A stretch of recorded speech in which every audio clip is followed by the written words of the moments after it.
बंधुओं, राधे राधे। हिंदू कैलेंडर में तीसरा महीना आषाढ़ होता है। इस महीने मांगलिक कार्यों पर रोक लग जाती है और चातुर्मास प्रारंभ हो जाते हैं। आषाढ़ शुक्ल पक्ष की एकादशी को देवशयनी एकादशी कहते हैं।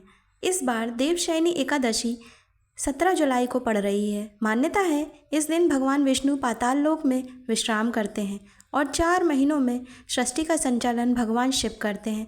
शास्त्रों के अनुसार देवशयनी एकादशी के दिन कुछ खास उपायों को करने से भगवान विष्णु प्रसन्न होते हैं और भक्त की मनोकामना पूर्ण करते हैं। इसलिए बंधुओं, देवशयनी एकादशी पर दक्षिणावर्त शंख में गंगा जल भरकर उससे भगवान विष्णु का अभिषेक करना चाहिए। दूसरा, देवशयनी एकादशी पर भगवान विष्णु को खीर, पीले फल व पीले रंग की मिठाई का भोग लगाना चाहिए। तीसरा, इस दिन भगवान विष्णु के साथ माता लक्ष्मी की भी विधिवत पूजा अर्चना करनी चाहिए। चौथा, एकादशी के दिन शाम को तुलसी के सामने गाय के शुद्ध घी का दीपक जलाना चाहिए। पांचवा, मान्यता के अनुसार पीपल के पेड़ में भगवान विष्णु का वास होता है। ऐसे में एकादशी के दिन पीपल के पेड़ पर जल अर्पित करना चाहिए। छठा, इस दिन जरूरतमंद व गरीबों को अपनी सामर्थ्य अनुसार दान देना चाहिए। बंधुओं, यदि आप भगवान विष्णु को प्रसन्न करना चाहते हैं तो देवशयनी एकादशी के दिन आप उनकी विधिवत पूजा करें और भगवान विष्णु से अपने मन की मनोकामना कहें। बंधुओं, इसके लिए मैंने पहले ही सामग्री जो पूजा में लगने वाली है उसके बारे में मैंने आपको बता दिया है। अब हम शुरू करते हैं कि भगवान विष्णु की पूजा किस तरीके से करें।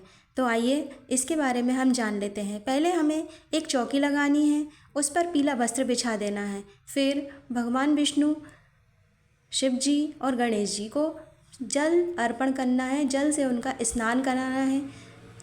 तीनों को जब हम जल से स्नान करा देंगे उसके बाद हम उनको कच्चे दूध से उनका स्नान कराएंगे। पहले विष्णु जी का स्नान कराएं, गणेश जी का स्नान कराएं, शिव जी का स्नान कराएं। माता पार्वती साथ में है तो उनका स्नान करा दें।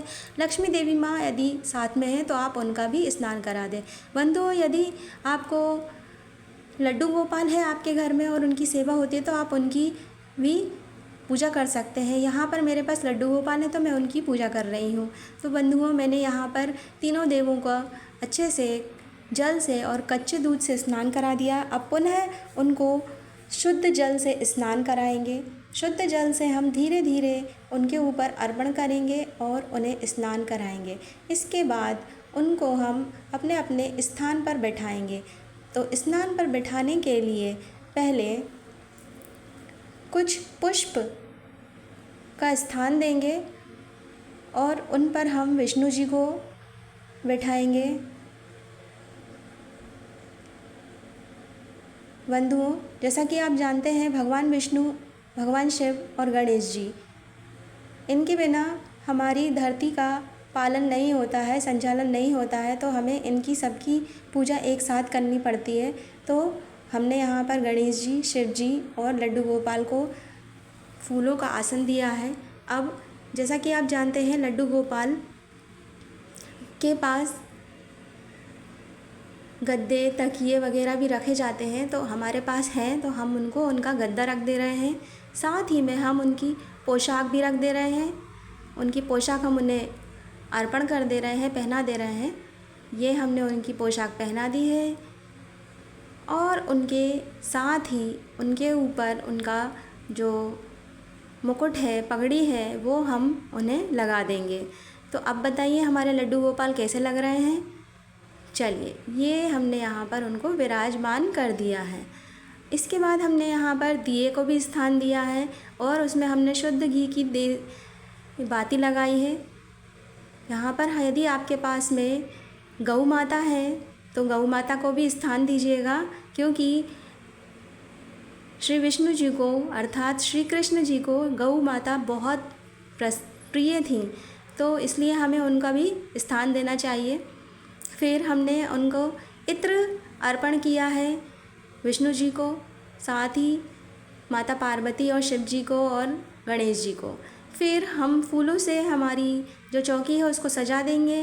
विष्णु जी को पीला फूल अर्पण किया जाता है, तो यहाँ पर मैंने पीले फूल अर्पण किए हैं। यदि आपको पीले फूल ना मिले तो आप कोई भी फूल अर्पण कर सकते हैं। कोशिश करिए पीले फूल अर्पण कर दें। शिव जी को सफ़ेद फूल अर्पण कर दें। गणेश जी को भी सफ़ेद फूल अर्पण कर दें, चाहे तो गुड़हल का फूल भी अर्पण कर सकते हैं। लाल गुड़हल, माता पार्वती को लाल गुड़हल और गौ माता को सफ़ेद फूल अर्पण कर दें। उनको दूबा चढ़ा दें, गणेश जी को दूबा चढ़ा दें। साथ ही सफ़ेद तिल अर्पण कर दें। इसके बाद एक लोटे में शुद्ध जल भर के उसका भी स्थान दे दें। चंदन लगा दें, विष्णु जी को चंदन लगाएं, शिव जी को चंदन लगाएं, गणेश जी को चंदन लगाएं। इसके बाद माता पार्वती को रोली लगा दें, गौ माता को रोली लगा दें, गणेश जी को रोली लगा दें, चाहे तो शिव जी को, और चाहे तो आप विष्णु जी को पीले हल्दी भी लगा सकते हैं, पीला चंदन भी लगा सकते हैं। शिव जी को पीला चंदन लगाना है, हल्दी नहीं लगाना है। इसके बाद आपने टीका कर देना है लोटे का और साथ ही में दिया का भी। दिए को प्रज्वलित कर दें, क्योंकि हमारी जो भी पूजा होगी तो उसका साक्षी हमारा दिया ही रहेगा। बंधुओं, साथ ही में आप विष्णु जी को मक्खन मिश्री का भोग लगाएं। बंधुओं, यहाँ पर मेरे पास जनेऊ नहीं है तो मैंने मौली वस्त्र रूपी उन्हें अर्पण की है। साथ ही मैंने शिव जी को, माता पार्वती को मौली अर्पण कर दी है। गणेश जी को मौली अर्पण कर दीजिए। जनेऊ हो तो जनेऊ अर्पण कर दीजिए। और जैसा मैंने कहा था कि विष्णु जी को यानी लड्डू गोपाल को मक्खन मिश्री बहुत पसंद है, तो इस दिन उन्हें आप मक्खन मिश्री का भोग ज़रूर लगाएं। साथ ही तिल चढ़ा दें उन्हें, कुछ ड्राई फ्रूट्स हों तो वो लगा दें। साथ ही में पीले फल जैसे कि केला है, आम है, पपीता है, ये आप उन्हें अर्पण कर सकते हैं। तो यहाँ पर मेरे पास आम था, पीले फल के रूप में तो मैंने आम अर्पण किया है भगवान को। इसके बाद आप बाती ले लें और धूप बाती ले लें और उसे जला लें और धूप दीप दिखा दें।